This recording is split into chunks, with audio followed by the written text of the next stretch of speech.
भाई को पेश किया गया है। आप उनको जुडिशल है, आज जुडिशल होकर 14 दिन बाद अदालत में उनको पेश किया गया है और लकी भाई खामोश हैं।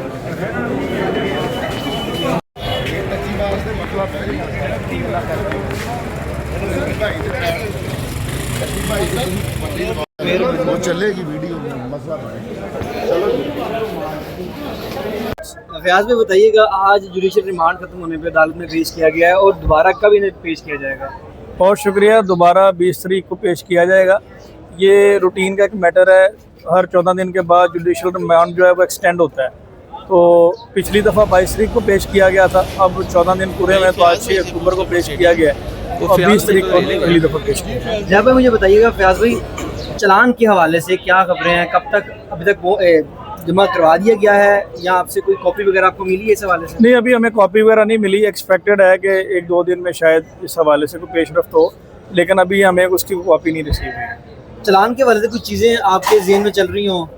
देखें, ये तो जब क्योंकि एक इन्वेस्टिगेशन का प्रोसेस है, इसमें कंप्लीट हो जाए चीज़ें, जब पब्लिक डॉक्यूमेंट बन जाएगा तो फिर पूरा डिटेल में चीज़ें खोल के आप लोगों को बताएंगे। अच्छा रामेश साहब, मुझे ये भी बताइएगा कि अब जो है आप हाई कोर्ट कब रिट दायर कर रहे हैं, पिटीशन दायर कर रहे हैं इस जमानत के हवाले से? देखिए, इसमें बहुत सारी लीगल चीज़ें हैं, अभी हम उसको डिस्क्लोज नहीं कर रहे, देख रहे हैं हमने, क्योंकि ये हमारे पास एक तरह का कह लें कि लास्ट चांस है। हाई कोर्ट पूरे प्रोविंस की एक बड़ी अदालत होती है, तो उसमें हमने बहुत सारे लीगल जो फैक्ट्स होते हैं उसको भी देखना होता है। इसमें उस्मान मुश्ताक साहब इसको भी देख रहे हैं, पिटीशन वगैरह उन्होंने रेडी की हुई है। ये उन पर डिपेंड करता है कि वो कब बेहतर समझते हैं, कब इसको फाइल करें। और आप क्या समझते हैं कि सेशन कोर्ट में जो बेल एप्लीकेशन है जमानत की वो खारिज हुई है, वो किस बिना पे हुई है? देखें, उससे हमें बड़ा मायूस किया। उसमें उस्मान मुश्ताक साहब ने तकरीबन 45 मिनट्स के आर्गूमेंट्स दिए और उसमें कोई एक भी आर्गूमेंट कोर्ट की जो ऑर्डर है उसमें मेंशन नहीं किया गया। तो ये लीगली और एथिकली भी बड़ा गलत है। इस पे तो बाकायदा तौर पे उस्मान साहब कंटेस्ट भी करना चाहिए, लेकिन उनकी आला ज़रफ़ी है, उन्होंने इस पॉइंट पे कोई बात नहीं की।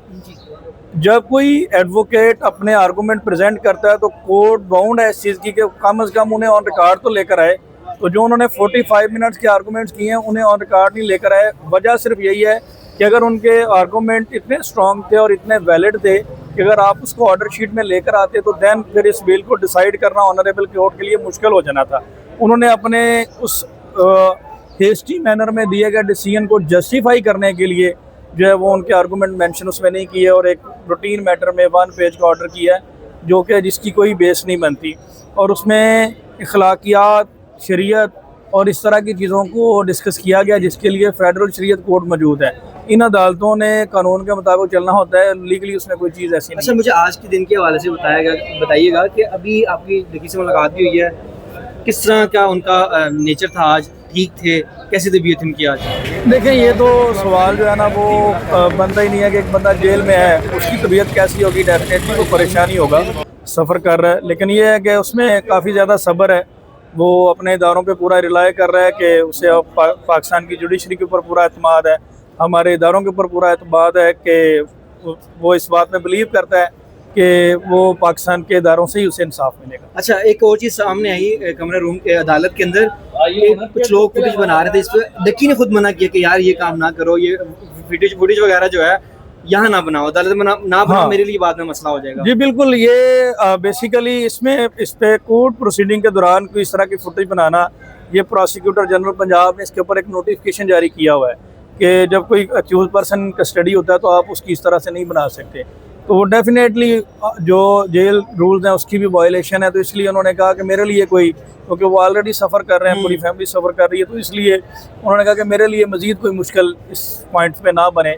हालांकि उसमें उनकी कोई कंसेंट भी नहीं है, क्योंकि लोग उनको चाहते हैं, वो समटाइम तो उन्हें पता भी नहीं होता तो वीडियोस बन जाती हैं। कब तक बेल एप्लीकेशन हाई कोर्ट में आप दायर कर रहे हैं और बताया ये जा रहा है कि अभी नहीं कर रहे, थोड़ा सा स्टे करके उसके बाद किया, इसकी क्या वजह है? देखिए, ये ना इस चीज़ को लीड कर रहे हैं उस्मान मुश्ताक साहब। पिटीशन हम लोगों ने रेडी कर ली है, पिटीशन उन्होंने रेडी कर ली है, लेकिन वो इन सारी चीज़ों को देखने डिपेंड ये करता है कि वो कब बेहतर समझते हैं कि उसको फाइल करेंगे। उन्होंने बहुत सारी चीज़ों को, लीगल पॉइंट्स को भी देखना है, और क्योंकि वो केस को डे 1 से लेके चल रहे हैं, डिस्ट्रिक्ट कोर्ट में आप लोगों ने देखा, सेशन कोर्ट में देखा, हाई कोर्ट में भी, तो वो इस चीज़ को लीड कर रहे हैं एक्सपेक्टेड है कि अच्छा इंशाल्लाह। ये है कि जैसे डिस्ट्रिक्ट कोर्ट में बेल एप्लीकेशन खारिज हुई, जमानत की सेशन में हुई, क्या हाई कोर्ट में भी आप ये समझ इस वजह से डिले हो रहा है?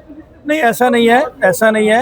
हाई कोर्ट का स्कोप बहुत ज़्यादा है और हमें पूरी तरह से हम श्योर हैं कि ऑनरेबल जो हाई कोर्ट है वो कानून की सही मानों में तशरीह करेगी और ये केस एक टेस्ट केस बनेगा और इसमें इंशाल्लाह हमें हाई कोर्ट से रिलीफ मिलेगा। मिलेगा। मिलेगा। चलो, thank you sir, thank you.